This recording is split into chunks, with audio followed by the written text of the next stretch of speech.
Welcome to episode 262 of the official Gamestitch Podcast. I'm Ryan Walton, as always. I'm joined by Dan Reamer. It's another beautiful Sunday morning here in the Reamer household.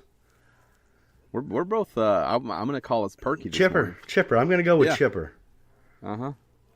Perky makes me feel youthful, so I like that one. Perky makes me think of something different. Yeah. I'm just Perky this morning. You're Perky, okay. I'll tell you what happened. Chipper. I set my alarm too early. Why'd you do that? I just mistake. And it went off, and I jumped up. So usually, I give myself an hour before we record. Mm-hmm. This morning, I gave myself an hour and a half. So I woke up, and I'm like, man, it's early, but I'm up now, so I guess I'll just go play some PS4. So you played this morning? Yeah, I've already played this morning. I think that's what's got me so perky. What'd you play this morning? Lego Worlds. Lego Worlds. I jumped in, played a little bit of that. I started that a couple of days ago, and I'm really having fun with it. I know it's been out a while, but it was very janky in the beginning. It had some patches. Gerald said, it's much better than it was when it launched. So our friend Marshall 205 picked it up, and we jumped in and been playing together. It's a Lego game, but with building components. You guys were playing last night. We were on. Yep. Played together last night, or a couple nights ago. Played together, for a long time actually. So I don't know. It's fun. Yeah, you guys are going through this phase where you're playing the different stuff that's co-op. Mm-hmm. The problem is I can't always jump in a party with you guys when you're playing those, because I'm not playing those type of games. I'm playing story-based and narrative-driven games. So I don't want you guys to feel like, fuck him, he's not on. Or if I ignore your invites. So what I do is I just shoot you an invite so that if you want to join. Gotcha. Because sometimes the party's private. Right. So I just send out the invite to anyone who I like that's online. Or that I think might want to hear us, have a conversation with us that's online. Because sometimes I look at what someone's playing, I'm like, nah, they want to be left alone. Because I would want to be left alone. Right. Like last night, I saw you were playing Telltale Batman, and I was like, I don't know if he's almost done with that or what. So I just shot you an invite and figured if you wanted, you'd join. Yeah. If not, you would ignore it. But I don't know. I want to play more this year. I've got so many games that just sit around, and right. This example, I think I picked this game up for $15, which is still a pretty good deal for it. Like 6 months ago. Yeah. Or something like that. It's just been sitting on my shelf. I had to take the shrink wrapper off to play it, and it's been fun. It's not something I'm going to play forever. It's probably the trophies are coming fast and furious. So there was a brief moment where I was like, maybe I'll just platinum this sucker. Right. But I haven't looked at them to see if it's feasible. Yeah. If there's some nuts ones, I'm not going to worry about it. Right. That's the first thing I do. When I look through trophies, I'm like, I wonder if I can platinum this. Nope. Not doing that. There's always that one or two where you're like, And it always seems to be a play on uber hardest we could come up with ever mode. Fuck you. That's not what I want to do. It's a collectathon, so I think that's where most everything revolves around collecting different things in different categories. 20 gold bricks, that kind of stuff. I just don't know. Yeah. I just don't know if I care enough to platinum it, and I haven't looked at the trophies. I don't know why. A lot of times I don't look at trophies until I've played for a while, just because I don't want to influence the way I play. Right. But it's a Lego game, so it's not much to influence. You can hit and jump. Well, I do. I look through the trophies. The reason being is because I know I have a tendency to only play through a game once, unless I absolutely adore it. So I want to see if it's even feasible for me to get it on that first playthrough. And if it is, then I will adjust my play style to attempt to do that, to try to collect all the different things or something like that. But it's not to spoil anything for me. It's just to see if, knowing the way I play, that if this is even a possibility, and if so, do I want to go for it? I guess it just depends on the game. So I downloaded Kerbal Space Program this week, whatever it was, and it came back out finally. It's the enhanced edition. It came out, it was broken, went away, came back. 2K bought them, redid it. Excuse me. And the first thing I did in that game was look at the trophies. Right. Before I even played. And I usually don't do that, but that's a game where I was like, I'll probably sink a lot of hours here. Is there a world in which I could see a platinum trophy? Logged in, scrolled down about 3 trophies, and was like, nope, not a world where that could happen. Yeah. No worries there. That's the thing, is I don't want to put too much effort into it. So I know how hard Kerbal was before starting. Like, I've seen the videos, I understand. It's challenging. Mm-hmm. So I pop the trophies up, and it's like, visit this planet, visit this planet, visit this planet. I'm like, nope. There's a chance I may never be able to visit any planet. Right.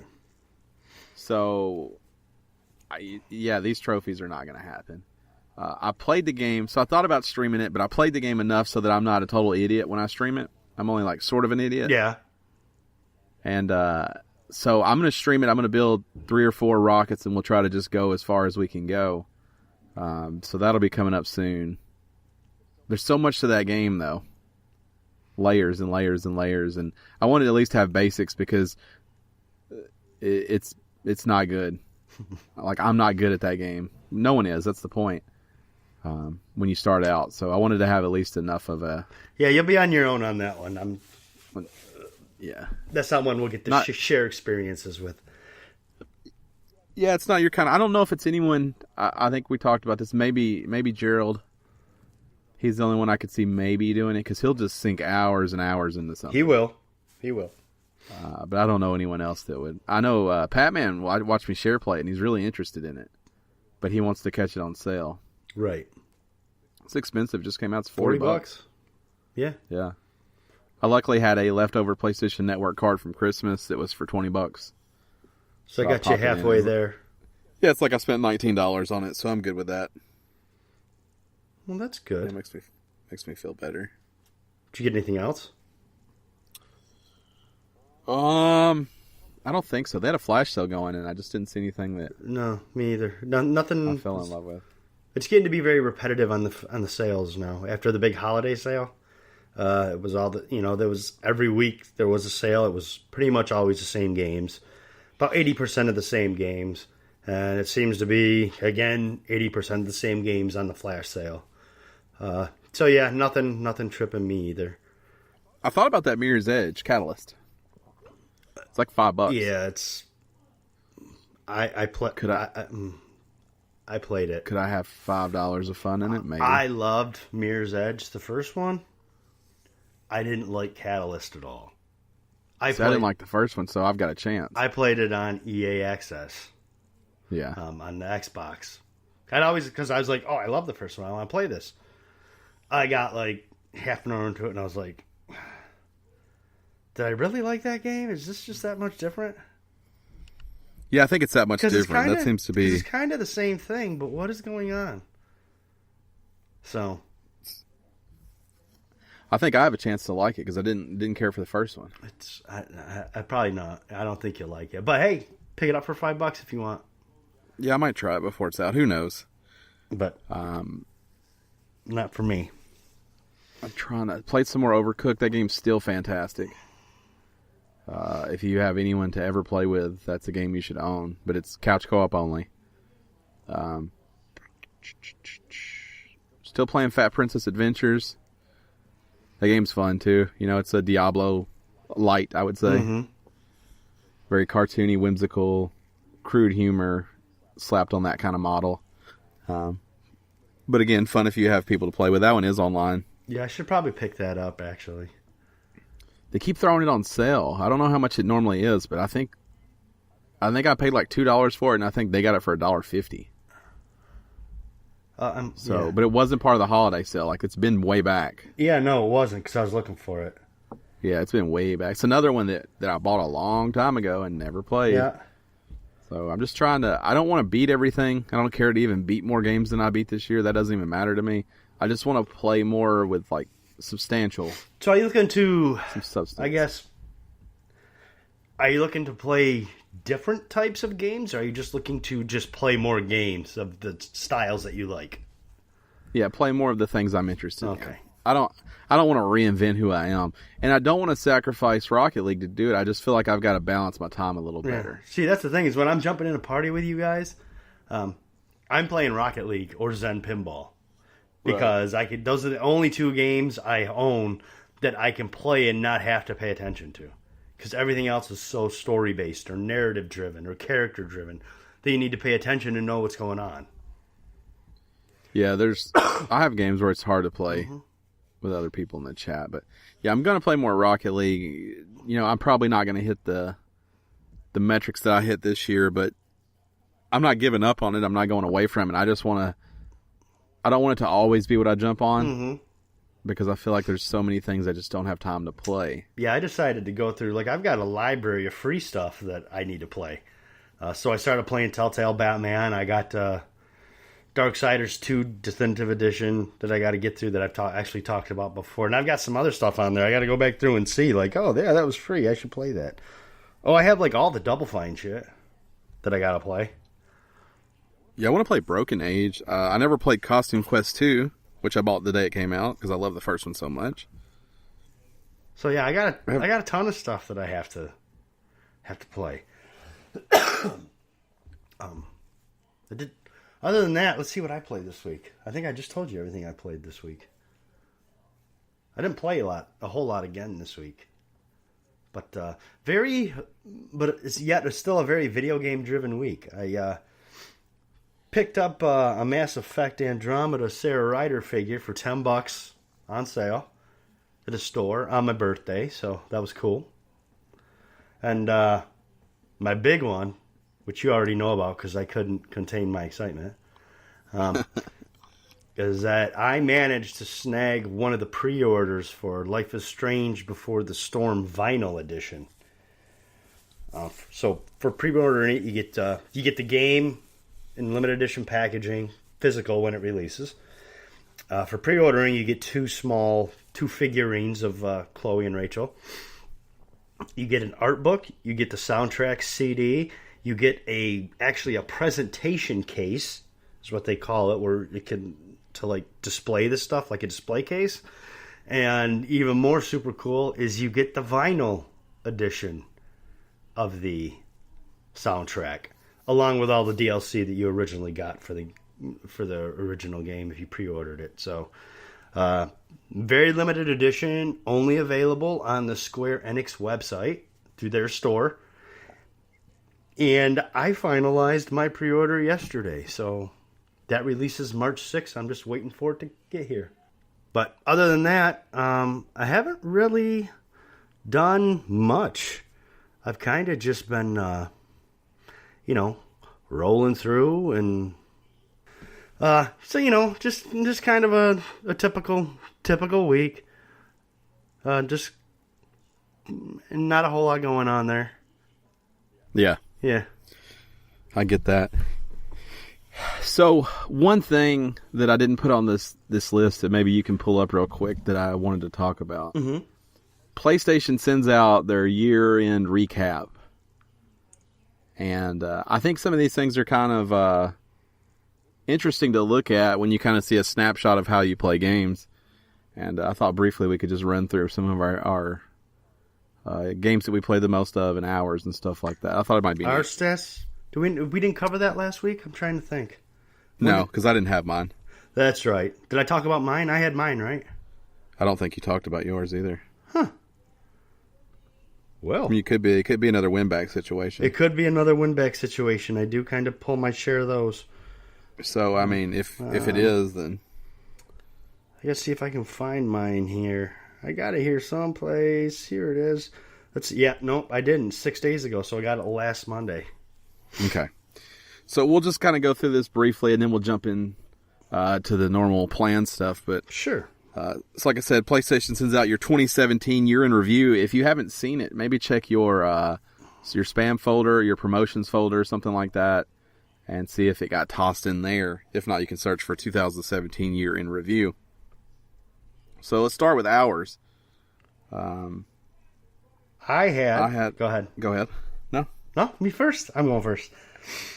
I played, and this is going to seem like a lot. I played for 459 hours, which boils down to about 19 days. And what's funny is I told my wife this. I was like, I played for 90 days. And she said, that's way too much. And Ryan, what'd you play? 847 hours. So that's what I shot back with. Ryan played for 900 hours. I rounded up. So then she went on about, don't you have a job? Blah, blah, blah. Right, This, I do. The other Turns thing. out, yeah. So mine sounds like a lot, but then our friend Gerald played for 1,300 hours, and Pat Man played for 1,500 hours. So it's all in perspective. Yep. I played less than I played last year, or the year before, I should say. But I did play more games. I played 71 different games last year. Yes. How many did you play this year? Oh, that was last year. Sorry. That's what I meant, yeah. I don't have 2016s pulled up. Gotcha. I played 71, and I know it was less than that. I played over 40. All it says is over. I think it was 44 games. So what game did you play the most? This will come to a shock for the community, but it was Rocket League with 491 hours. And see, I also use this for my defense, that I don't get to play enough games or whatever. But you played Rocket League more than I played all year. Right. And again, doesn't he have a job? Doesn't he? I'm like, yes, he does. You know. I can see why. So I suddenly bought myself a whole lot of time to play whatever I wanted to play. And then, what was your top? My top was Rocket League for 116 hours. So a third of what you played.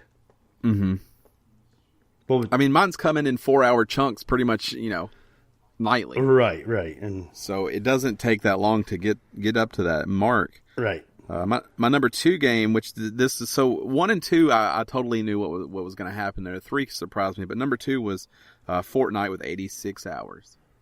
My number 2 was Horizon Zero Dawn with 109 hours. So I played Horizon Zero Dawn only 7 hours less than I played Rocket League. Right. And I'm pretty happy with that. I'm pretty stoked. Now, that seems like a lot of hours, and I know you commented on it. But what you have to realize is that I wandered a lot in that game. I did not beeline through it. I didn't do a lot of fast traveling at all. I literally walked pretty much everywhere and just looked at everything and took everything in and came up upon random people. So I think some of it was probably just from being left on overnight or something like that, because I was coming right back to it. But I would say I probably did play that game for right around 101 hours. So probably only 9 hours of being stagnant. So I think that that's probably right, because I did spend a lot of time with that game when it came out. A lot. Yeah. That one kind of surprised me. Not necessarily that it was your number 2, but that the hours were so high. I didn't expect that. I know a lot of people beeline through it and did a lot of fast traveling close to everywhere you could go. I didn't do that. I pretty much walked everywhere I could go. I didn't do a lot of fast traveling. I also believe it probably takes into account the DLC. It might.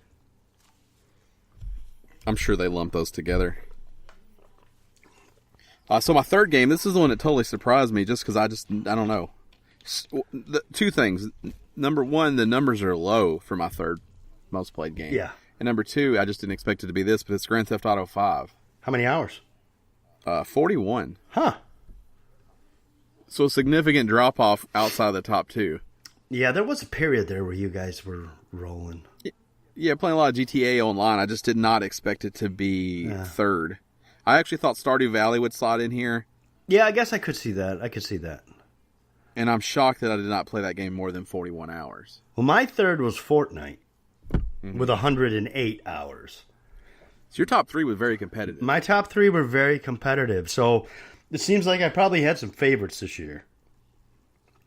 Is what it looks like. Because you got to keep in mind, 116, 109, 108 are my top 3. And that accounts for about 80% of my total playtime. Mm-hmm.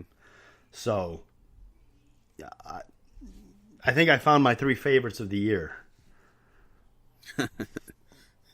I mean, at least you can know that out of those 3, you got your money's worth. Yeah, exactly. Yeah, exactly. At least you can look at that and say, yeah, I definitely got my money's worth out of that. And Fortnite's funny. Fortnite, I really, really want to get back to, but I kind of don't. I would like to get back to the regular Fortnite part proper. of it. That's what I want to play. Mm-hmm. That's what Gerald's still playing all the time. Yes, I know. Yeah. I would like to get back into that. I don't know. This is going to sound really like pretentious of me, but I kind of got tired of Fortnite when everybody started going to Battle Royale. Mm-hmm. And that was the big thing because I didn't play it near as much as you guys did. You guys played it a lot and loved it, and it was never really something I was super into. I did really enjoy it, but I think I was chasing that win. Yep, and once you got it, you were done? Yeah. Yeah, I haven't felt the need to play it or want to play it since that win. Right. So I want to get back into it, but I want to get back into it, like you said, proper. Mm-hmm. And maybe we can do that here soon. Maybe that'll be a fun one to get back into. We still got to get into Paladins now that we both have the right game. Right. So we didn't tell that story. Let me provide some clarity on what happened. So we talked about Paladins. We said we were going to stream their Battle Royale mode. We got ready to do it, only I downloaded Paragon. Yes. Which is not Paladins. Nope, it's different. Which was the second time I've downloaded Paragon. And again, not played it. I downloaded it again, deleted it. And then after that, I downloaded Paladins. So I do have the correct game now. But my work has been such that I was not able to get on with Dan this week to make that happen. Well, no, that's not true. We were going to get on one night to do it, but you had the wrong game. Yeah, we were good to go that night. Yeah, we were getting. But then the other night, since I've had the right games, I just haven't been able to. That's fair. So yep. It's still coming. It's still going to happen. We're still going to do it. Yeah, we still got time to get it out this month too. It's the 21st. Oh yeah, we got plenty of time. So I'm saying you're going to see one more stream, maybe 2 more streams if I get the Kerbal going. Oh, you going to try to stream Kerbal? Yeah, I want to stream Kerbal. Let everybody see the rocket ships, and then we'll get Paragon/Paladins out. Paragon/Paladins. That wasn't on purpose. That game, for some reason, I want to say Paragon every time. It's just... No, that's not it. Yeah, it's not. Well, I did download that first episode of Hitman. Oh, I talked about that last week. Yeah, you did talk about that last I haven't played it yet. Went back. Because I said you should play it and I should try it again and show the differences between the two. Yeah, I should play it and stream it. Maybe I'll do that. I don't know. Yeah. I should. If you play it, stream it, and then I will go back and get it and try it and show the differences in my inability to play stealth games. The play styles? Also, big fuck you to Loot Crate this week for sending me the video game crate that is stealth-based.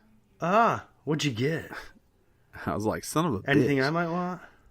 I don't think so. There's a Metal Gear Solid hat in there, and I might know somebody who'd be interested in that. Yeah, maybe. Or I should just say a Metal Gear hat, I guess. There's Assassin's Creed pop vinyl. Mm-hmm. There is a Magic pop vinyl. Okay, so I think Assassin's Creed's not a pop. It's just a figure. There's a pop for Magic the Gathering. Some like woolly looking thing. I don't know. Could be anything. There was a t-shirt for Dishonored. Mm. And I think that might be it. It's one of those things where you open it, you're like, oh, I already know I won't like any of this shit. Because I saw what the theme was. And I was like, fuck. They're assholes because I want to cancel, but I can't remember to. Why is that their fault? No, I don't know. That's not... Because they make it too fucking hard. Like, it's not like they... It's not hard. It's not like they send me a reminder like, hey, guess what? We're about to renew your thing. It's not hard. I've done it. Because I'm not on the 3-month program. I'm on the monthly program, which means I'm renewing every single month. I know. That's what I did. I understand. It's not hard. You literally go to the website and say, I'd like to cancel. Click on I'd like to cancel my membership. They say, are you sure? And you say yes. And they should remind me that I have a membership. All right. I come home from work and there's a black box laying in front of my garage and I'm like, fuck. Personal responsibility, my friend. You got to take some. No, you got to let people know they're still spending money. No, personal responsibility. So the stealth box is a waste. It's on you. Yeah, I'm not taking any blame for it. It's fine. Okay, it's fine. It's all your fault, though. I'm going to get a lawyer, go after him. Okay. Small claims court. Okay. I hope you lose so hard. Mostly just for this last box. I'm just going after this last $20. I hope you lose so hard, and I hope they countersue. They won't. Because that's what you deserve. They won't For countersue. They know suing better. them in the first place. They sent out a stealth box. Nobody wants that shit. That's not true. You don't want Nobody that likes shit. stealth. Nobody likes stealthy sneaking escort missions. Nobody likes that Nobody likes building spaceships either. Everybody likes building spaceships. Shut the fuck up. Kids love spaceships. I'm not having this. Adults love spaceships. I don't love spaceships. You love spaceships. I think they're kind of cool, but yeah, I don't. see? I don't love them. You just realized mid-argument, you're like, this is not a good argument for me. I could probably see a spaceship in the background of your video right now if I look hard enough. I don't love. I bet you can't. It's there though. No spaceship. There's an R2D2. There's a spaceship. Who rides on spaceships? Yeah, but no, you can. That's not how it works. It's not a Some spaceship. Firefly shit over there too. There is, but there's no spaceship. Who's on a spaceship? I know, but it's not a spaceship in the background. You wouldn't have the things you love without spaceships. Where would it take place? Firefly doesn't work if it takes place at a Kmart. It doesn't. That's fair. Rest in peace, Kmart. That's fair. I do have some maps. You guys still have Kmarts? There's a big K up here, yeah. Oh, ours all closed down. But by all of them, you mean one? No, we had the Madison Street, the one I on forgot Wilma, about and then yeah. the one in Hopkinsville. They all closed. Oh, really? There's no Kmart around here, yeah. Huh. No, we got a big K here in town not too far away. Is it still going strong? Like it doesn't look like it's closing or anything? I don't think so. Huh. But I don't know. Right. Fair enough. Did close all the Sams. Right, that's where I saw that. Our Sam's is staying open. No. But Closed the only two we had around here. you got like 85 or 86 of them they're closing? Quite a few. 63, I think it was. Yeah, quite a few. Too many Sam's to close. I hate Sam's anyway, so it's fine. We don't have competition down here for Sam's, so. Right. See, we have BJ's and Costco, and it's so much better. Yeah. BJ's. Never even seen a BJ's. Who doesn't love a good BJ? BJ's. Is that's what should be their slogan. Who doesn't love BJ's? Yeah. Most chicks. Who turns down BJ's? If this is your first time joining us, this is the official Gamestitch Podcast. We just chat until something goes off the rails and then I start the podcast. And then we have to bring it back around. Right. The podcast posts every Monday, 6 a.m. Central Standard Time on podcast services around the world. If you love it so much you can't stand it, you can head over to patreon.com/Gamestitch and you can support us over there. If not, that's cool too. Just keep listening to this sweet, sweet ear music that we make every week and telling your friends about it. Mm-hmm. Ear music. Loving some ear We music. just fill up the ear holes with the soothing sound of our voice. Oh, yeah. We're kind of like Barry White, only different. Yeah. Only not as good and less talented. But other than that, pretty much Barry White. I picked up a single ear headset that looks like a hearing aid. It's small. So I can listen to podcasts at work and still give the illusion that I'm listening to the person standing in front of me. Gotcha. Good. So that's move. exciting. Yeah. Because I'm going to go right ear because my door faces my left ear. Mm-hmm. They'll never know. They won't. You're right. I might listen to this podcast on loop all day and nobody will ever know. Well, that could be cool. Yeah. It's a great podcast. It is. It's wonderful. One of the best out there. Fun fact, I don't listen to this podcast.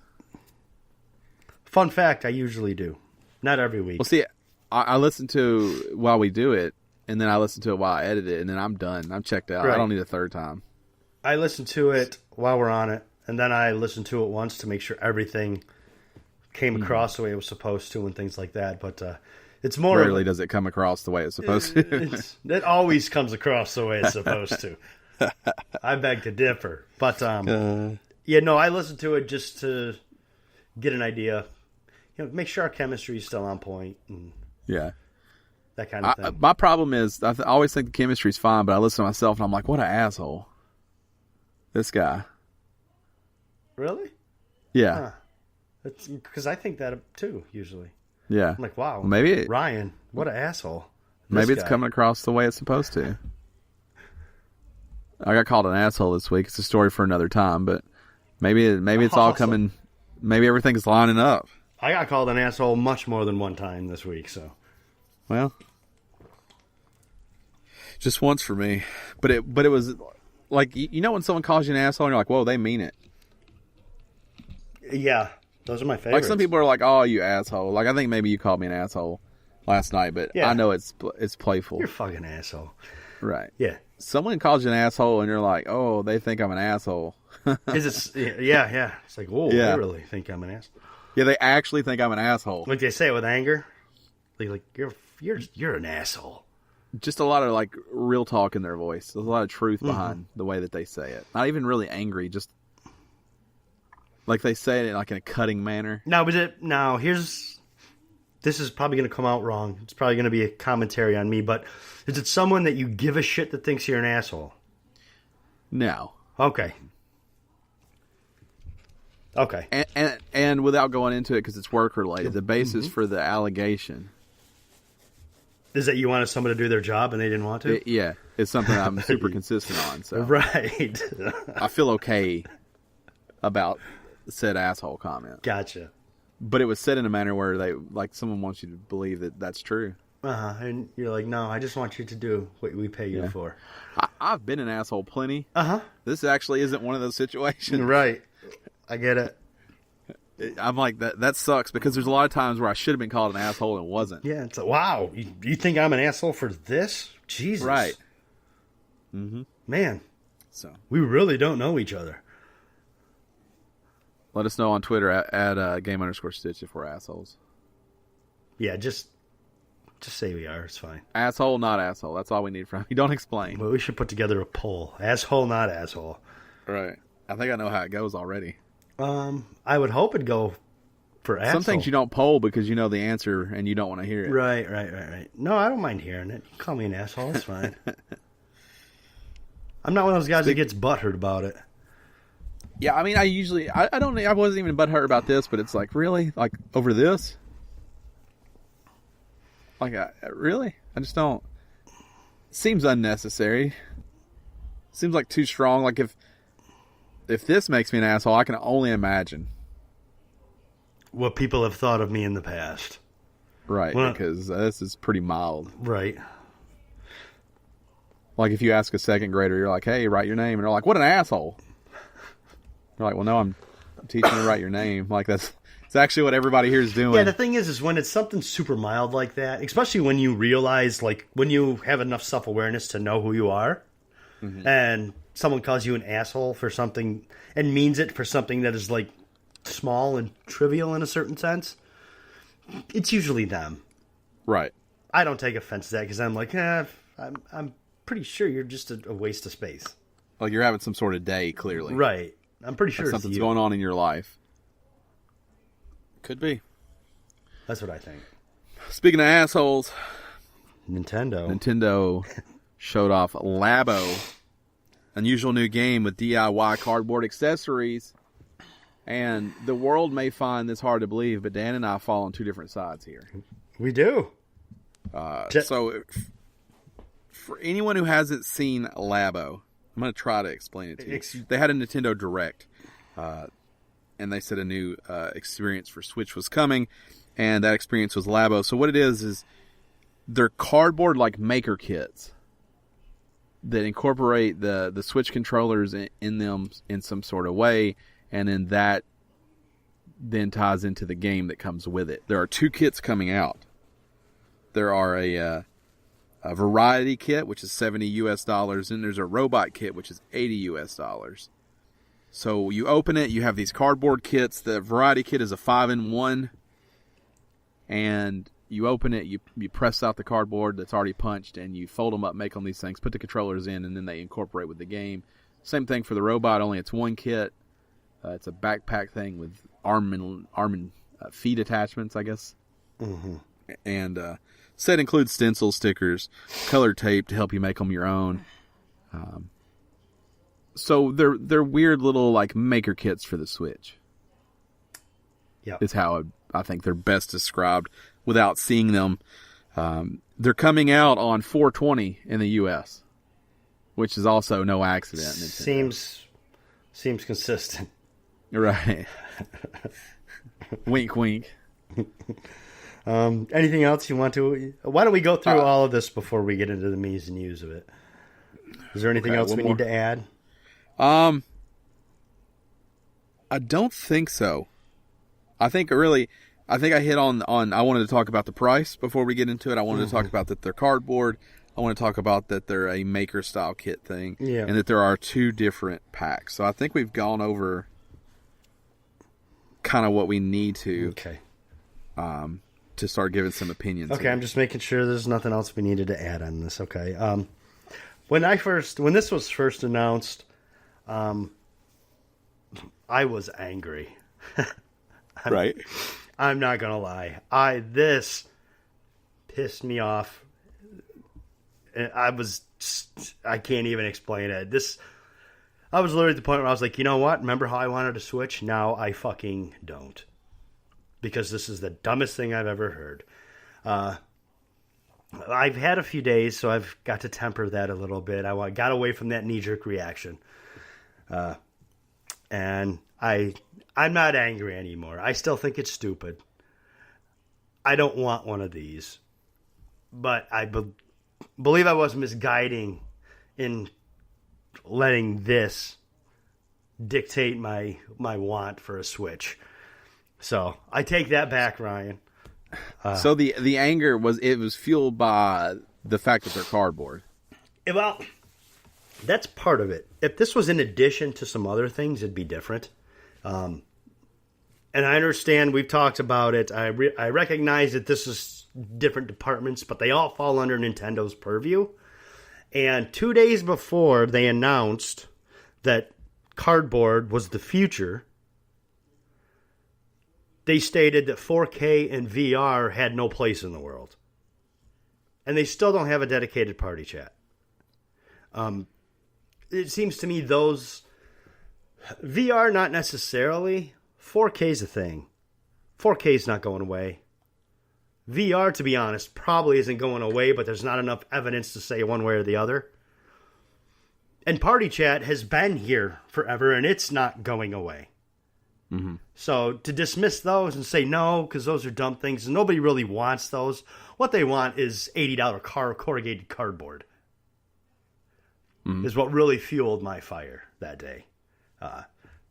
So I was a little mean. I was a little harsh on Nintendo. I'd like to apologize to you, Ryan, for that, because I'm pretty sure. So I have taken obviously I've taken a different approach, but so this came out and I watched the video for it and I watched the video again for it and I looked at the prices, I looked at what it came with, and I'm like, I'm viewing this from 2 different places. The first is obviously right now. Mm-hmm. What are my thoughts of this? And I think it's interesting. I like the maker scene. I watch a lot of videos of people who just make shit. So this is interesting. Like, I think I'm more interested in the how it works than actually making cardboard things. Mm-hmm. I'm also interested to see the quality. There are different kinds of cardboard, and there are some higher quality cardboards. And looking at the fish and pole, it obviously has what looks to be plastic inserts from where the line goes down. There are things that make these work. And it'll be interesting to see how it all goes together and how well it is made. Then there's the other side, which is like kid me, 6-year-old me. And I think what it would be like to be a kid now, and that you have so many more options that I didn't have as a kid. So kid me, back in when I was a kid, would have shit his pants over this, especially the robot thing. But then kids nowadays all have iPhone 10s when they're 4 years old. Right. So it's a tough market, but I think there are so many Switches with so many people who just want something to play. And the way parents are with kids nowadays, like kids get fucking Valentine's gift and St. Patrick's Day's gift, and like you get your kids gifts for everything now because someone else gets their kids gifts, so you have to do it or you're an asshole. Mm-hmm. So I think there's a market for these. I don't think they're going to set the world on fire, but I don't know how much they need to make on these. I think the reason they're so expensive is because of the R&D. And I mean, the thing about the price is, yes, they do come with a game. So keep that in mind. Obviously, it's probably, if it was to be sold game only, it'd probably be $20-$30. I don't think they're going to be, you're not going to be able to put together a hooded cape on this and play Assassin's Creed. Right. I don't have a lot of defense for the robot pack pricing. But I will say with a variety pack, you're getting 5 different projects and a game. So in my mind, the game's $20. You're paying $10 per project. That's not crazy. Like that price range is not crazy. $10 for a kit is not crazy. That's fair. Cardboard or not. That's fair. I don't have a lot of defense for the robot one because it is just one project, but I will say it's much more substantial, and I'm guessing the game is also a lot meatier. Well, apparently, there was a game that came out for the Wii U where you were a giant robot. I can't remember what it's called. And apparently, it's essentially that game. It looks good. I mean, it looks from fun. what I've seen. The variety pack looks like mini games. I would be much better with this if I already said it. If those other concerns were addressed. Would you feel better about this if it was made out of laser cut wood or plastic? Like, is the cardboard really at this point making the difference? I think it is to me, but it is to me from the consumer point of view, not the business point of view. I understand cardboard's cheap, yeah, and it's good, sturdy cardboard, and Nintendo's going to make a ton of money off of this. So as a business person, of course, yes, that's a great idea. Especially if people are going to eat them up at $80. You're ripping off everybody and just eating money for dinner. But from the consumer in me, knowing that this is geared toward children, how pissed off, and I'm not going to think it through because consumers never do. People never do. They never think it through. But the second they're going to go to put this together with their 6-year-old kid, and one of those tabs is going to get ripped off. Now what? We just bought this 2 hours ago for $80. And now you ripped 4 of the tabs. Now we can't get them all to link together. Now what? Say they don't get that far. They get it all put together, and the first time they go to play it, the 2 brothers are fighting over it and pushes one down, and the robot head gets smashed. Now we're 4 hours in. These are things that are going to happen that no one is thinking of. And these are the things that are going to happen more than it being used in the right way and everything going smoothly. It's going to happen more because it's cardboard. It could happen more, but anything could break. I understand. And the one thing I'll give Nintendo credit on is they don't in any way try to hide that it's cardboard. They don't try to hide that it's cardboard. And you're right. Anything can break. Cardboard is a little bit more susceptible to breaking. They show on the front of the box, I mean, you can see clearly that it's cardboard. The trailer shows them, basically starts with them pressing it out and then shows people putting it together. So I think they try to get in. So the reason I keep asking about the cardboard is because that has been the world's knee-jerk reaction. Mm-hmm. It's not, this doesn't look fun, it doesn't look cool, it's cardboard. That's what everyone seems to be hung up on. And I think that's okay. I'm not saying that, obviously it would be cooler if it's made out of wood. That costs more, that's heavier to ship, mm-hmm. that's harder to process. Nintendo has a history of not being able to make things. That's true. They can't keep up with supply and demand. There is zero excuse on why you can't make this. This should be able to fulfill their supply or their demand. They should be able to build any supply they want of this. They should be able to more or less make it in real time. And there shouldn't be a logistics problem with shipping it and getting it to homes and things. It all lays flat. You're right. There shouldn't be. That doesn't mean there won't be because it's Nintendo. Right. But, from a perspective of, hey, let's make something that's... I just don't think it's not geared towards you and I. It's geared towards kids. It is, and the kids are going to break it. Yeah, but kids rip heads off baby dolls and wheels off Hot Wheels. I understand that, but I don't know. To me, to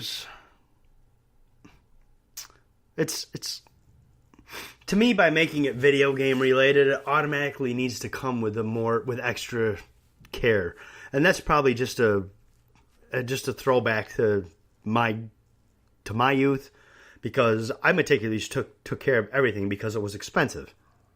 Yeah, me too. I have the cardboard backs off of all the action figures that I had. Like, I could take care of cardboard even as a child. Right. It can be done, and the nature of the Switch, it already requires responsibility. But most don't. And like I said, I'm looking at this from a consumer protection standpoint. Not as someone who would actually buy it. I'm more of doing like playing devil's advocate for the watchdog groups. It does nothing for me. And to me, money should have been spent on other things that are more relevant. Maybe some of those things should have came first before you started charging $80 for cardboard. That's my biggest problem. And we talked about this off. I don't think one has anything to do with the other. Right, and I realize in this case, I understand. But I understand that people want those other things. I don't think you're going to get 4K out of the Switch because I don't think Nintendo does deem it necessary. I don't think you're going to get VR because there are too many VR options and not enough people playing VR games. So I think that's probably an okay move. I don't think Labo is the future. I don't think Labo is the worst idea I've ever seen in gaming. I think the idea of where you could go from here, can you sell sensors and actual well-made projects that you put together and you're building your own motion sensors and things like that? Like, where can it go from here is what I think is interesting. And if they have to start with cardboard to get to wherever they're going, like they had to start with the Wii U to get to the Switch, I'm okay with it. Yeah, I understand that. Where I think this would be most like usable, and you buy the variety kit, you build one with your kid each week, and you let them play with it all week, and by the time it's destroyed, you build another one. That could work. You stretch 5 weeks out of a game. There are very few things you're buying that someone's playing for 5 weeks at this point anyways. Right. So, I get the disposable, but I almost wonder if that's not the idea behind it.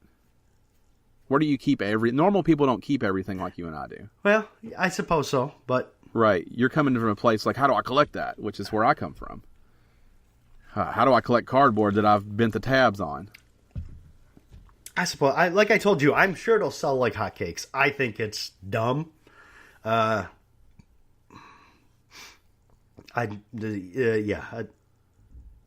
dumb. It's dumb. Watch the video for it. It's all over everywhere. I did pre-order the variety pack, so I will be able to report back. Comes out $420, like I said. And I assume that you won't be able to get it if you don't pre-order it. I'm just going to throw that out there. If anyone is on the fence about this, or if you have kids, or if you're like me and I'm buying it from a place where I just want to touch it. I just want to see what it's like. I don't want to talk shit about the cardboard and about the games until I've had a chance to be a part of it, to touch it, to feel it, to put one together. Like I said, it's 5 projects. I'm probably not going to build them all at once. The piano, I think, is super cool. It's probably the first thing I'll make. Then I'm going fishing pole, and then after that, I'll do them here and there. But I just think it's something you can stretch out. When you're done, you can throw it away, and they aren't games that you're going to want to play forever. I think it's all about you can sit down with your kids and actually do something with them. Because most people who buy their kids games, and I feel comfortable saying most people, they don't know anything about video games. It's... Kid points to it. They ask the person at the store if it's okay. The person at the store is like, I make $8 an hour, and then they buy it for their kid. I think you're seeing less and less of that as we go on. I think more and more parents are aware of video games. Like my parents, no way. My parents, I would never ask them to buy me a video game, ever. But my nephews, their dad and mom know enough. Granted, they still ask me questions because I actually do the reviews and read stuff and check all stuff out. But they're aware basically of what they're getting and what they're not getting. I just see a lot of kids crying and the parents hand them on cell phones, so they stop. Mm-hmm. So I want to believe what you say, and hopefully it's true. But my guess is that parents are not involved as much as I would hope. And I think this gives an easy way for, like, my stepdad doesn't do video games. Mm-hmm. Never has. I mean, he's played Tetris and things like that, but he's not as far away from a gamer as you get. Right. But if I said, hey, can you help me build, as a kid, hey, can you help me build this project, this cardboard thing, he'd have been on it. Right. So I think this does give the chance for maybe parents who haven't found a way to be involved with video games because they don't like them or understand them to get involved in half of it. And, I mean, that's Nintendo's thing, is trying to put a family on a couch together. Yeah, I suppose so. They're on some sort of social mission, whereas PlayStation and Xbox don't have that same vibe. I actually think PlayStation's trying with their PlayLink stuff. They're trying to put people together in a house. But that's always been some sort of mission of Nintendo's, is to bring a family together. Yeah. Well, we're going to have to agree to disagree on this one. Let us know what you think at Game_Stitch on Twitter, or email us podcast@Gamestitch.com. Go ahead and put Labo in there somewhere, #Labo, or in the subject line, so we know what you're talking about. But yeah, my anger has tapered off quite a bit. My original anger. Also, I feel like I didn't make it fun for you because you were very angry, and I just hit you with the logical answers, which ruins it when you're pissed. Your target argument was way off. Well, I mean, those are real things that I see all the time. I understand that, but that's also the whole toy. Way. If you were to compare like to like, then the Labo, yes, is half the price, but it also requires a $300 add-on. Yeah, but I mean, people are making those, is the thing. Like that's a thing. Yes, as the whole toy. Well, the brain is like $150. Then you buy the attachments for them. I mean, it gets up there in price too. Anyways, for those that don't know, they sell these little maker kits at the Target here. I don't know if your Target has them, but they're like add-ons to each other. You keep buying them and doing different things to different parts of them to make different things happen. And that's what I compared it to. And also, when you were saying I'm not going to buy a Switch now, my thought was, you support the thing you're buying, not the thing you're not buying. I was pissed. Like if you buy a Switch, you say, I think the Switch is worth it. You don't buy a Switch and Nintendo's like, oh, they think the Labo's worth it. They're going to make another Zelda not because Labo's successful, but because it had a 50% attach rate. So I think you vote with your wallet. You don't buy Labo because you don't support it. You do buy the Switch because one kind of has nothing. Yeah, to I just didn't want to give them. I just didn't want to give them my money to put towards stupid shit like that. I was angry at the time, and I was irrational. I understand. I took time off, and I'm okay now. It's still stupid. Labo is still stupid. I bought Eye of Judgment. I'm like one of the last guys to buy a fucking, like, to go on a purpose to go buy a Kinect. This is fine. It's just another thing. It's just another thing that'll probably go down as Wonder Book, which I also bought, and I'm totally fine with. I don't do a lot of regretting of video game purchases because I think even though some of them aren't good, I think those experiences are unique. Like that Wonder Book thing, I thought it was pretty cool. If I was a kid, thought it would have been awesome. I understand why Sony never made another one of those. Because they sold you a puffy book. And again, that's fine. I understand that. And this wouldn't be a problem if there were other problems that were taken care of. Yeah, but I mean, everybody has their things that they don't fix. Fucking Microsoft hasn't had any first-party games in like 3 years. Right. Still can't Sony, for some reason, I still can't change my name. Yeah. Which may be the most basic thing. Even Nintendo lets you fucking change your name. Yeah, but that's minor compared to the party chat issue. Or saying, and it probably wouldn't have been so bad if they wouldn't have denounced two major things 2 days before. I think those aren't major things for them. They're major things in society, in the world. They're things that are happening. Don't act like they're nothing. Yeah, I just don't think they're working for them. I mean, they're still doing their Amiibo thing. They went hard in AR with the 3DS. I mean, it's not like they haven't tried in innovation. I just think they know their capabilities. They can't make a VR that's going to be better than what's out. So instead of them saying, yeah, VR is cool, we can't do it, they're going to say, we don't think that's the future. I think the timing was unfortunate because I don't think they were saying that Labo was the future. I think those are statements that should have been made a little further apart, probably. Yeah, but I think they. Well, I mean, they that's teased, that's an assumption. These things aren't the future. 2 days later, here we've got cardboard for you for $80. Welcome to the future. People link those together. Yeah, right? People they got linked together. Exactly. I did it. Yeah, it's bad timing. I mean, it is. And again, I want to be clear that I'm okay with these. Not that I think these are a great idea. I'm okay with them. I understand.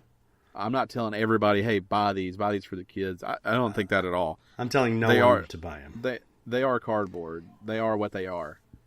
But I'm okay with this, especially if it leads to more things, because I'm into that whole thing. I'm into making things. Like, if this can make the jump from Wii U to Switch, then whatever's next is going to be fucking awesome. So, we'll see. Yeah, fair enough. If you watch the video, there clearly are kits that are not those two that they have already worked on. Yes. If they fail, you'll probably never see those kits. If they're successful, then they'll probably keep rolling them out like they do Amiibo. It's definitely a possibility. Amiibo are one of those weird things where you can go and you see like 15 of the same ones on every shelf in every store. Yep. And you're like, no one even buys these things anymore. And then they put out the numbers and they sold like 9 billion of them. And you're like, well, fuck me. How did that happen? Yeah. So, I mean. Yeah. I get it. Yeah, that's exactly how it is. You can't gauge Nintendo's success whether something's on a shelf or off a shelf, because they create droughts and then they also overproduce once they get going. Yep. So, Labo, $420, variety kit $70, robot kit $80. Yeah. They are up for pre-order pretty much everywhere right now. Yeah, you can go to your local anywhere and pre-order them, or go to Amazon and pre-order them. That's where I pre-ordered mine from, Amazon. Amazon. They got the price match guarantee. I get the 20%, and I can change my mind. They don't charge me till it's out. Right. So, yep. Cool beans. Well, next story. Last of Us director Bruce Straley has kind of sort of revealed why he left Naughty Dog. And it's eye-opening. It is. Like, this, to me, this is like, it makes sense, but I didn't see that coming for some reason. It makes sense, but it's also depressing. So he appeared on Kotaku's Split Screen podcast, where he revealed the departure was due to the stresses and pressure of Uncharted 4's development. The first time a project had felt more like an obligation to the team and company rather than a passion project for himself. You want to hit that quote? Uncharted 4 showed up, and it was like, I guess there's a difference between doing something for yourself, which feels passionate, and I had my own theories that I was trying to expand upon between Uncharted 1, 2, and The Last of Us. And then Uncharted 4 became more like, how do I do this for the team and for the company? And those are Bruce Straley's words. So we've talked about this a lot. Yes.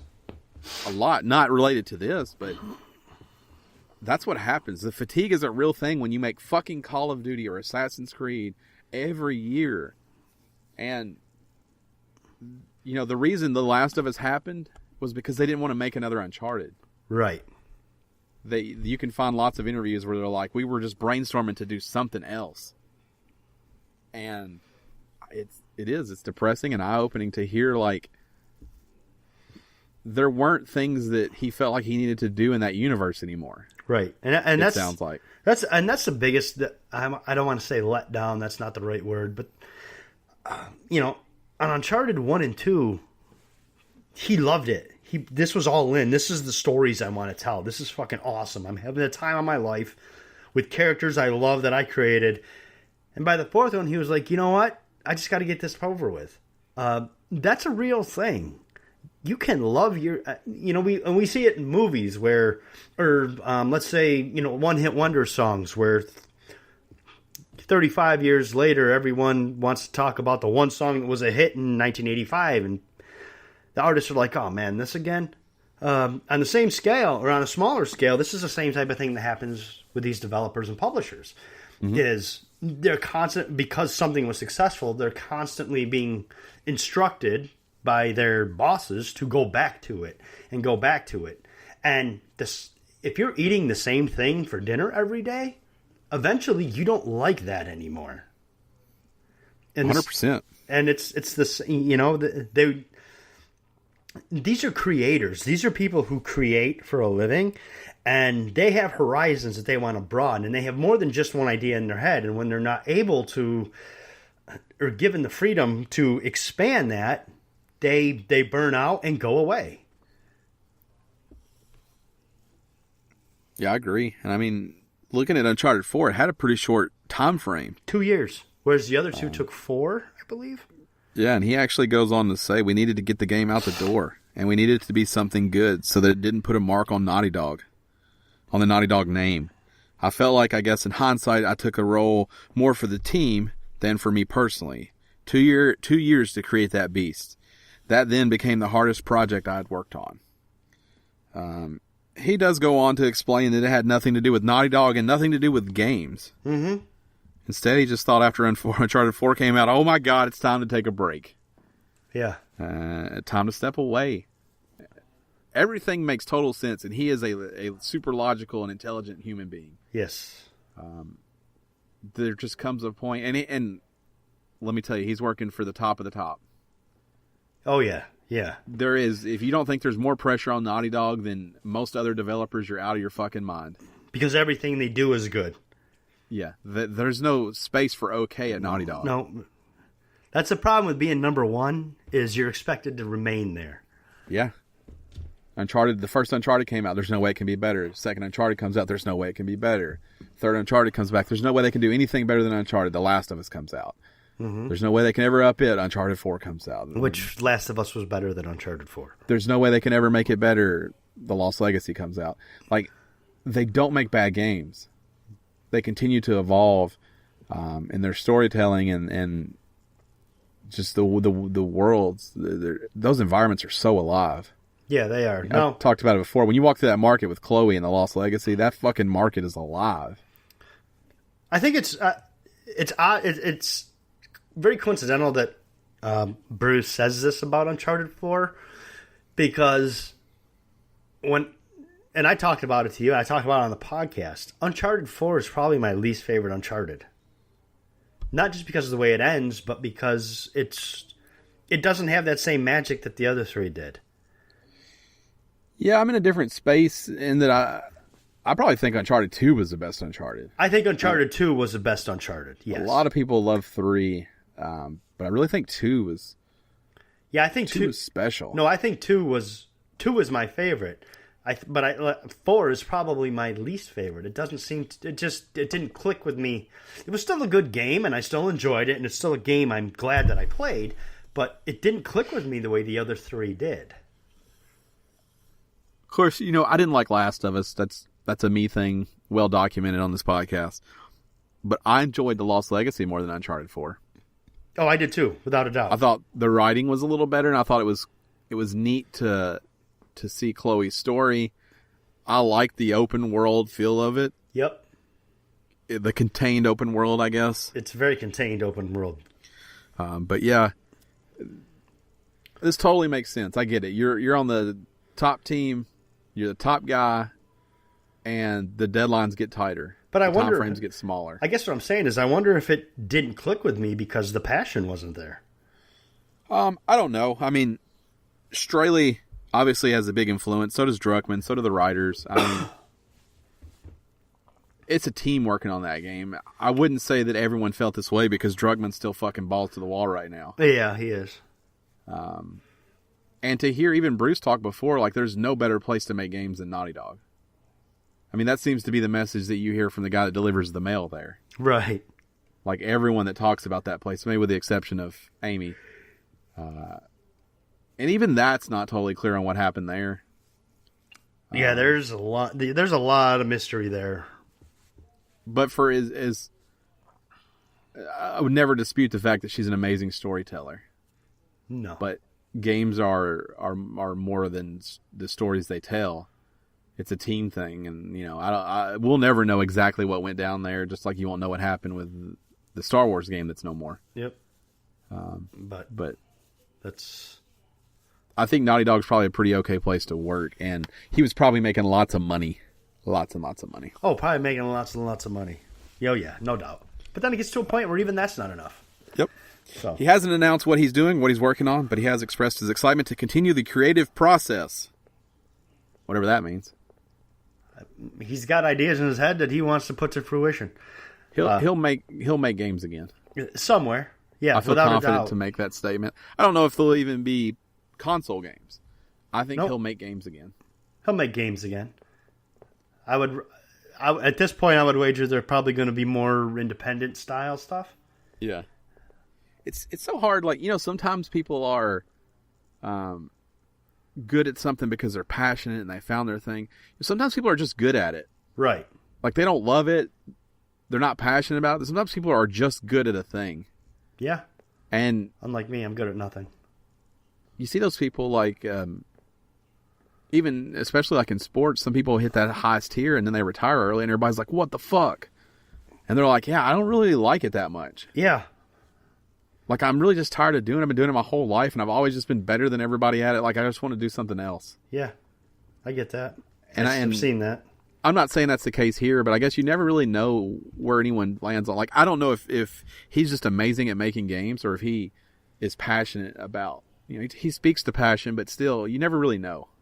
I'm sure it's a combination. I'm sure there are some things he is passionate about in the gaming industry, but over time, I'm sure it was just a repetitive thing where he's like, I don't.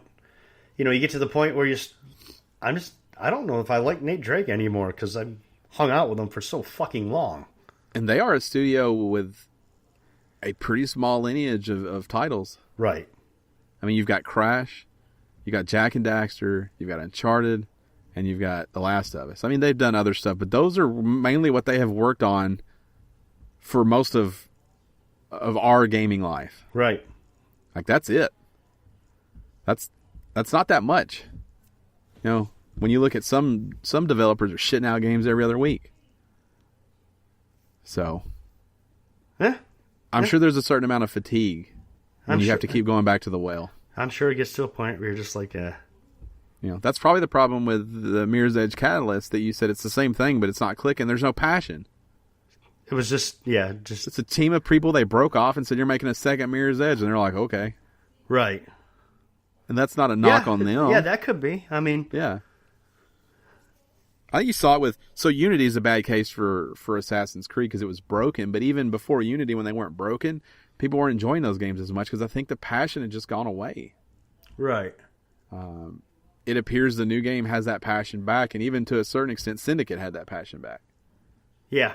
Taking some time off and just remembering why people fell in love with your game in the first place, I think is okay.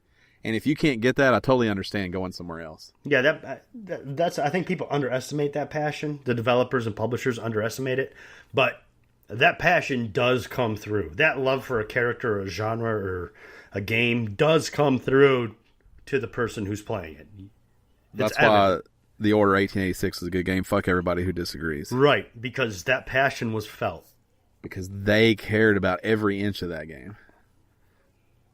So fuck off if you don't agree. That's probably why I love the Life is Strange series. Is because you can tell that they care about the characters and they care about what's going to happen to them. They care about their lives. They care about the game they're making. They want this to be an experience for the player, and it is. That comes through. I mean, that's why I think typically we gravitate towards indie games because a lot of times those are 1 to 5 people who worked their ass off for the last 4 years With passion. It's all passion. So much so that sometimes they're insane, like Phil Fish. Yeah. You say whatever you want about Phil Fish, he's a passionate guy. Yeah. So much so that he's an asshole. He's completely crazy balls, but Yeah, he's fucking loony bin nuts. But he loves his thing, maybe even too much. yeah. But those people create games that you're like, this is special. Like, Stardew Valley is made by one guy. Right. You think that's not passion for him? It's all he's done. Every time you play that and you're like, oh, it's cool, you can do this. Yeah, that's because one guy kept on until you could do it. The passion behind Minecraft, even though Minecraft became this big machine, like it started as A love letter to Legos, essentially. So, those passion is real. And I think you can you can cover up passion with very, very good game design and implementation, but at a certain point, that runs out. The passion always shows. Yeah, you can't do 3 and 4 games of just that are technically sound.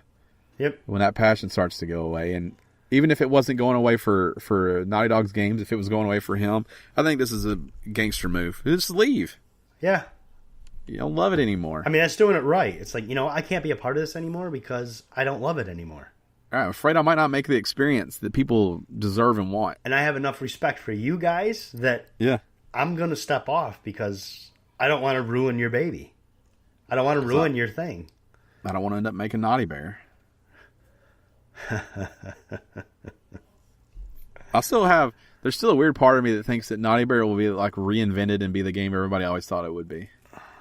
Like I don't even know that name is tarnished. I don't even think it is. They made a second one and people bought it. Yeah, I don't think enough people know about Naughty Bear to tarnish the name. Yeah. Let us know. Do you think this is the right move? Podcastgamestitch.com or the comments below if you're watching on YouTube or any other video platform. Yeah. Now we're going to move on to, Christmas is nuts. New Year's is nuts. Labo is nuts. Labo is nuts. Phil Fish is nuts. Phil Fish is nuts. Peanuts are nuts. Peanuts are nuts. So I thought it would be a good time to just remind everyone of what's coming out. With everything that's going on, it's easy to forget that new games are coming out still. They are? So I pulled the games that we know are coming out in Q1 as of this podcast. You're running through all of these? Let me see. They're just hitting on some important ones. It's not that many. It's not. You're right. Let's just run through them. Sure. The Escapist 2 coming out for the Switch on January 11th. Which is already out. Street Fighter 5. So I'll do January, you do February, and we'll knock it off with March. Remember, we're only doing Q1 here. Street Fighter 5 Arcade Edition, January 16th for PS4 and PC, also already out. Digimon Story Cyber Sleuth Hacker's Memory. Yes. That's too much. PS4 and Vita, that's already out, January 19th. Kirby Battle Royale for 3DS, January 19th, already out. The Lost Sphere, it's a cool-looking game from Square Enix. PS4, Switch, and PC, January 23rd. Will almost be out when you hear this, if you listen on day number 1. OKKO Let's Play Heroes. PS4, Xbox One, PC, January 23rd. The Inpatient, PSVR, January 23rd. Can't wait. I know you can't. Yeah, this is the prequel to Until Dawn. You're super excited. Cannot wait for that. So I just said PSVR. I think it also works outside of VR, but I could be wrong. Yeah, I think it's just VR. Is it required on that one? I think so. Can't wait for that. Velocity 2X Critical Mass Edition for PS4 and Vita, also on the 23rd. The 7 Deadly Sin Knights of the Britannia, PS4, January 25th. Dragon Ball Z Fighter Z. Looks like a badass fighting game if you're a Dragon Ball Z fan. PS4, Xbox One, PC, January 26th. Monster Hunter World, PS4, Xbox One, January 26th. Dissidia Final Fantasy NT, PS4, January 30th. And Railway Empire, which sounds like the game on this list that I would most play. PS4, Xbox One, January 30th. All right, so now we're going to get into February. On February 2nd, for the PS4, Xbox One, we have EA Sports UFC 3. On the 6th, for the PS4, we have Shadow of the Colossus. Big title there. Big one. For the Switch, on February 9th, Dragon Quest Builders. Heard good things about it. Yeah, if you didn't play that anywhere else, I think the Switch is a perfect home for that game. For some reason, February 9th, we have the 7 Deadly Sins, Knights of Britannia, which apparently came out 2 weeks before. I believe we had that, didn't we? Yeah. I don't know. So That's exactly the same as the other list. So I don't know what's going on here. February 13th, PS4, Xbone, and PC. We've got Dynasty Warriors 9, which is always a big game for some people. February 13th, PS4, Xbox One, and PC. We have Kingdom Come Deliverance. On the 13th, we've got 2 games. For the PS4, Xbox One, and Switch, we've got Owlboy. And for the 3DS, we have Radiant History Radiant Historia Perfect Chronology. Check out that Owlboy, too, for anyone who hasn't watched videos. Owlboy looks kind of neat. Yeah, it's a cool-looking indie title that they've been working on for a long-ass time. Real long time. On February 15th, for the PS4, the Vita, and the PC is Secret of Mana. Anybody who's been alive for any amount of time and played video games knows what Secret of Mana is. Vita getting a lot more love than I was expecting on this list. Yeah. February 16th, both for the Switch, we have Bayonetta and Bayonetta 2. February 20th, PS4, Xbox, and PC, we have Metal Gear Survive. That'll either be a train wreck or not. Yeah, it's... No in between there. Nope. February 22nd, for the Switch, we've got Pac-Man Championship Edition 2 Plus. And on February 27th, for the Switch, we've got Payday 2. Pac-Man will be fun on the Switch. It'll be a good place for that. Yeah, it will. Let's jump into March really quickly. Bravo Team, March 6th for PSVR. That is also super massive. That is a buddy shooter rail game. Yes. Like rail shooter with a buddy. Devil May Cry HD Collection for PS4, Xbox One, PC, March 13th. Also coming March 13th, Gollum for PSVR, which is a cool one they showed off several times that I'm excited about. March 16th brings us The Crew 2 on PS4, Xbox One, and PC. March 20th, we have 3 games coming out. Attack on Titan 2, PS4, Xbox One, PC, and Switch. Sea of Freaking Thieves, Xbox One and PC. Cannot wait. And Yakuza 6, The Song of Life on PS4. March 21st, we have Valkyria Chronicles 4 for PS4. March 23rd, we have A Way Out on PS4, Xbox One, and PC. Also looks like a lot of fun. Also looks cool. The problem is that on March 23rd, we also have Ni no Kuni 2, Revenant Kingdom on PS4. Problem for you, not for this guy. Man, I love the first Ni no Kuni. I know you did. March 27th, though, around the corner. Here we go. We have Far Cry 5. Boom. All in. PS4, Xbox One, PC. MLB The Show on PS4, March 27th. And on March 30th, we have Agony for PS4, Xbox One, and PC.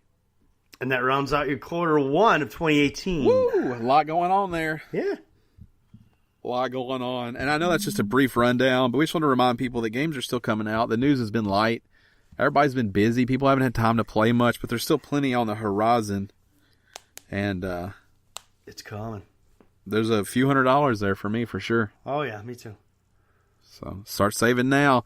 Also on March 6th, if you is when Life is Strange physical edition comes out, just so everyone knows that.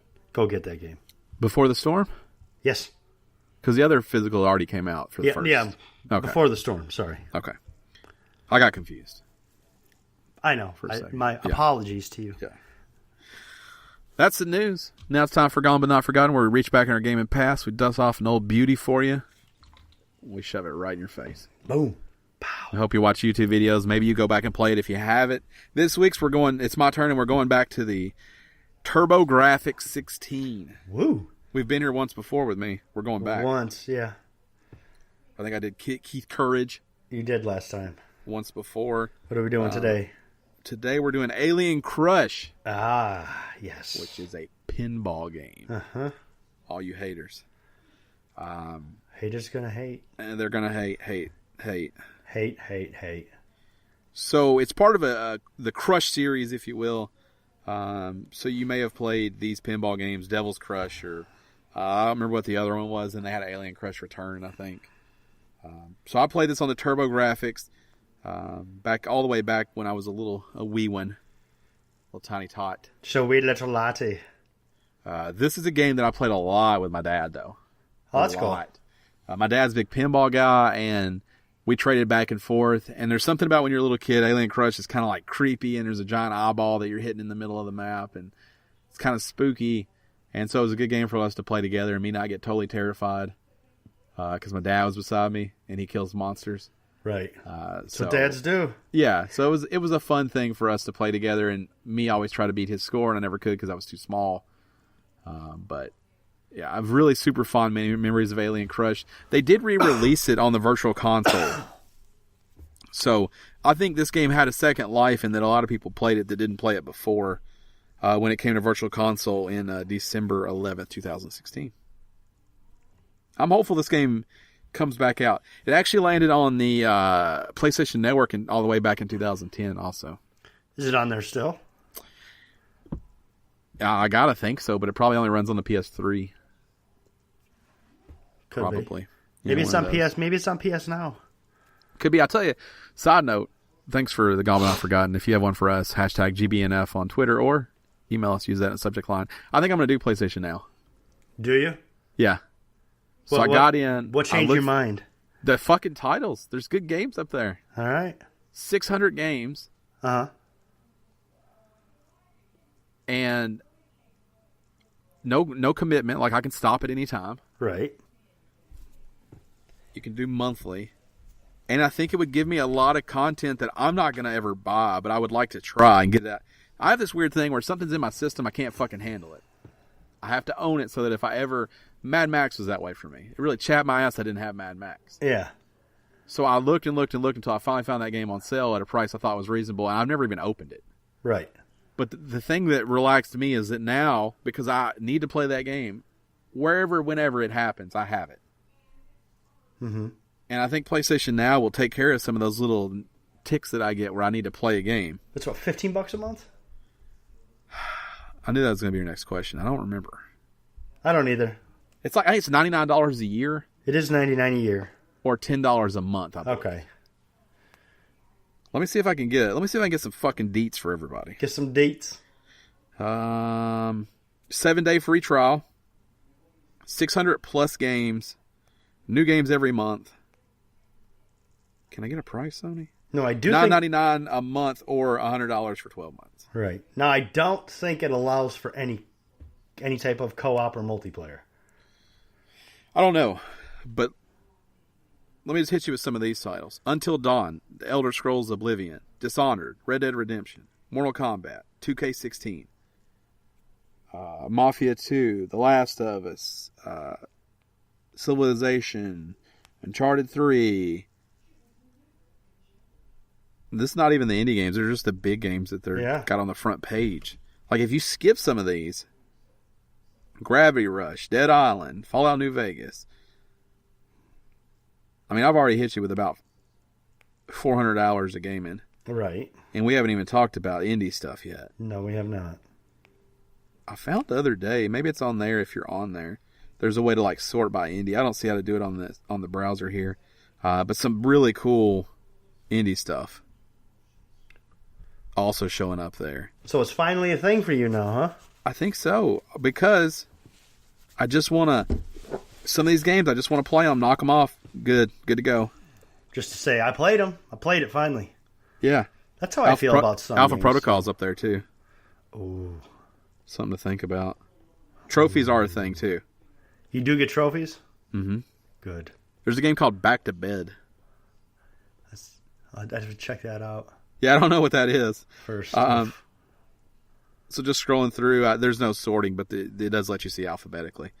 Yeah, 600 plus games, $10 a month. If you play 2 games, I think you're paying for it. Yeah, I think you're paying for it. Yeah. There's a chance that I just go all the way in and do the $99. Okay. I mean, I will not, because way. I don't know, because I already spend so much money on monthly stuff, or Yeah, yearly and monthly stuff that... At $8.25 a month, I think if I play one game off of PlayStation Now. See, if it charged me $8.25 a month, I'd be fine with it. Right. But it's that $99 all at once that I don't know if I feel like I can get away with just yet. So what if you just pop the $9.99 and you say, I'm not going to use this, I can tell. Or if you do use it, then maybe you can commit to the 100. Well, yeah, once I get to that point. Yeah, I don't know if I'll start with the 100, if I'll do the $9.99, and if I play anything off of it, I'll jump to the 100. They do add new games every month, because I always see it on the PlayStation blog and skip right over it. Yep. But now it's something to pay attention to, huh? Yeah, I got on there and was looking around. I was like, damn, these are good. And my internet's banging right now. Like, it's good. Oh, yeah, you got that super fiber internet, right? Yeah, but when I'm going to keep super fast internet. Like, when this goes away, I'm going up to 400 meg. So I'm going to have fast internet for all of the foreseeable future. And I think this is a solution for me maybe on some of these games that I don't need to own but just want to play. All right. PlayStation Now. Finally becoming a thing like 8 years after they showed it off. I mean, we talked about it before. Like, it always had to be a monthly thing, and it always needed to be affordable. Yep. And they are starting to get PS4 games on there now. Right. Which is huge. It's a big deal for it. It's time for shout-outs. Remember, if you want your shout-out on the podcast, head over to patreon.com/Gamestitch and support us at the $10 tier over there. And even if you don't supply us one, like these next two loyal listeners, we'll give you one. Mm-hmm. Garrett and Thomas didn't send us one. We're about to give them one. They did not. Thomas has expressed some concerns to me about internet and getting fast internet. So I will make Thomas a plea to the ISPs. Bring internet everywhere. Bring internet everywhere. My brother also is having a problem with internet. Mm-hmm. Maybe we should sell a shirt that says "Bring internet everywhere." Right. Because that works just for everybody. No one's going to see that shirt and be like, "You're wrong, bro." No one's going to say, no, don't do that. Yeah. Maybe the back says "Fuck net neutrality." Just to be topical. Topical. That is topical. Sure bring internet everywhere is Thomas's shout out. And good luck, buddy. And to our good buddy Garrett this week. Ryan probably won't understand this, but he sent me a video earlier this week of him and his wife. And my Garrett shout out this week is, I promise it's not a parasite. He'll know what that means. That's a little Gamestitch Garrett Wade inside joke. But I promise it's not a parasite. Pretty much anytime someone says I won't like this or I won't be interested in it, they're always right. No one's ever like, hey, you might like this, and they're like, no. They know. Yeah? Like, I'll be talking to Gerald sometimes, he'll be like, you're probably not interested in this, but I thought it was cool. Like, yeah, you're right. And I'm okay with those things. Like, I like to hear about those things. They just don't. I don't fall very hard into, like, nerd culture. No, you don't. Like, it's pretty much just video games for me. No, I fall very hard into nerd culture. And toys. I'm a sucker for toys. You are a sucker for toys. I am a nerd culture guy. Probably more so than any of our other friends. Yeah, pretty up there. Gerald's kind of out of control with it too sometimes. Yeah, he's much more focused than I am, though. Yeah. He's into, like, some things. Yeah, and even Matt's into a lot of things too. It's I know Garrett's into a ton of different things. Yeah. I'm just very centralized in that my nerdism, for the most part, revolves around video games. I've wanted to love some of those other things, and I've tried, but you can't force yourself. No, you can't. You try them, it's not for you, and you're like, all right. Like, honestly, as big as I am about video games, I'm probably bigger about movies and TV shows. When it comes to nerd culture, pop culture, cult stuff, I'm probably more into movies. Is probably my number one, then probably TV, and then video games. Honestly, see, it's all video games for me. And I look at those others. So I've been to comic stores with different people, and I'm like, this is such a cool environment. Yes. Like, I like the way it smells and the way it feels and the way the people in there are so excited about the thing that they love. But then I if there's a comic in front of me, like, no thanks. Yeah, like, oh, what's this? But I love that, like, culture and feel and atmosphere. Like, those are my people. Atmosphere. It's all about that. Even though they're not my people. Right. Like, those are my people. Because they collect something. Because they are passionate about a thing that's not real. Yep. Like, that's me. Just over something totally different. But yeah, those are the people that I would rather talk to. And I've done card collecting and stuff in the past. Like, I mean, I've done some of the other things. I just never have been able to land on. Right. On anything. Nothing's ever has stuck like video games for me. Right. That's fair. And then I don't even play the cool ones. Sorry, that's an objective term. It's very a subjective term, I should say. I don't play the popular ones. That's fair. That's different. Like, I probably have a harder time talking to, I'll put air quotes around this, gamers, than I do people who are just into pop culture stuff and nerd stuff. Yeah. Because most people who would classify themselves as gamers I don't play anything you play. Right. Like, oh, what about this? No, I don't play that either. What about this? No. No. I mean, I know about it. We could talk about it, but I don't play it. Right. Yes. The Call of Duties, the Assassin's Creeds, the Ghost Recons, that kind of stuff. Yeah. Yeah, I have the same problem when I'm talking to people. They're like, or they'll go heavy into Final Fantasy or things like that. I'm like, I don't have 400 hours. Yeah, I get it all the time. Oh, you don't play Destiny 2? No. Yeah. I think Destiny's awesome. It's just not for me. And then we'll talk about it, and they'll be like, I thought you didn't play. I don't play. Right. Well, how do you know about it? I don't know. I pay attention. I read a little bit. Yeah, because like, what are you playing right now? And I'm like, so I will default to Rocket League to not have a conversation. Because I don't want to explain what Kerbal is, or I don't want to explain what Stardew Valley is, or I don't want to explain what Dragon Quest Builders is. Right. Which makes me a little bit of a dick, because maybe they'll play it if they knew what it was. But I just don't even want to, because I can't handle when someone's like, so in Farming Simulator, you just farm? Yeah. Yeah. Yeah. You're just killing monsters in whatever you're playing. Like, we could boil it all down to that simple if you wanted. Right. Well, that's like, it blows my wife's mind, because there's shows that she likes watching that I don't like watching. But what I'll do is I'll pay attention to those shows on the internet, like read about what happened in the episodes, or read the generalizations of what's going on, so that I can have a conversation with my wife about it, because it's something she's interested. And she does the same thing. Well, for someone who doesn't watch it, you sure do pay a lot of attention to it. And I'm like, well, that's because I thought we could have a conversation. But you know what? Fuck off. I'm out. I was trying to be considerate, but that's done. Yep. That's finished now. That's how that works out. Right. Yeah, I get it.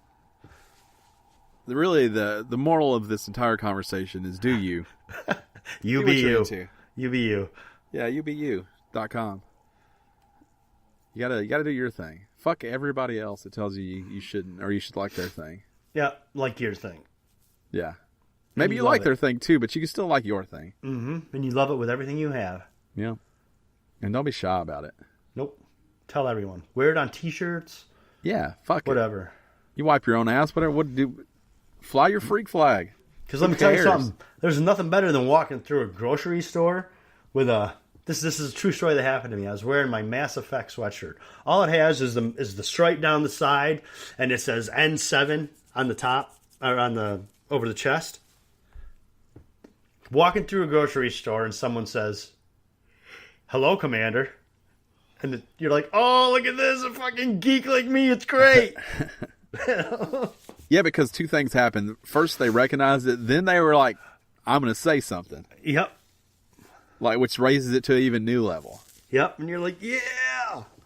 Yeah, I totally love that stuff. I wore I talked about the Rick and Morty shirt I accidentally wore, which everybody tried to talk to me about. That was my fault.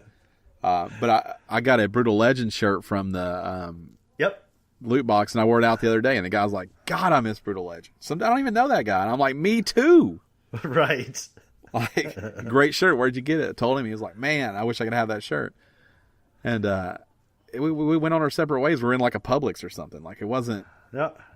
Like, that's all he needed to say to me. But he was like, God, I miss that guy. He's a normal fucking dude. Yeah, I was eating Chinese food at the Wegmans here when it happened. When that dude said that. Walked by me. He was like, afternoon, Commander. I was like, what? You're goddamn afternoon, right. Yeah. Yeah, do you. It's my shout out to everybody this week. That's a good one. If you want to follow us on the social medias, I am at Podcast Ryan. Dan is at Shirtless Dan. Together we are at Game_Stitch, and we do a shitty job of representing ourselves on the social media. It's true. I can just tell you ahead of time so you don't panic when you get there. We keep talking about doing better. Probably not happening. Dan talks about doing better. I've totally given up on myself. That's fair. That's probably fair. I just want everybody to know that if you go there, it is still an active account. I'm still trying to do better. Yes. It's still an active account. It's not going well, but I am trying. But what is going well is we're doing streams for you guys. YouTube.com/GameStitch. Hit subscribe on there. Tap that little notification bell so you know every time we go live. And also, you got to get us on Twitch, twitch.tv/Gamestitch, because when we get into Sea of Thieves time, we're going to be doing stuff on Twitch. Yes. So go ahead and get that set up and be ready so that when that rolls around, you're ready. Because there'll be some Sea of Thieves streams. Oh, yeah, no doubt. Yeah, it'll happen when we're pirating. Out there sailing the seas. Chasing that booty. Seas. All hands on deck at dawn. Yeah. Chasing that booty. Not to be confused with booty. Right. Or maybe to be confused with it. No, I don't know what the game's like yet. Two different kinds of booty there. I don't know what the game's like yet. I'm after the money. You can chase the chicks if you want, but I'm all What if about they got my money? priorities. What if they got money?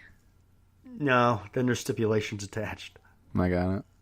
You're a pirate. You can't be tied down. I get Right, it. Exactly. Gotta go sell the seven seas. I can't be here. No, sorry. I can't wait for that game. I got other towns to pillage. Hope it doesn't suck. It could suck. I don't think it will, but it could. That would be unfortunate. You love a game so much that as it gets closer, you're like, "Oh, I hope this doesn't suck." It's been a long time. Yeah, could happen. This has been episode 261 of the official Gamestitch Podcast. 262. It was a test and passed. I was scrolling up on my iPad, couldn't get there fast enough. Episode 262. Thanks for being here. Good night.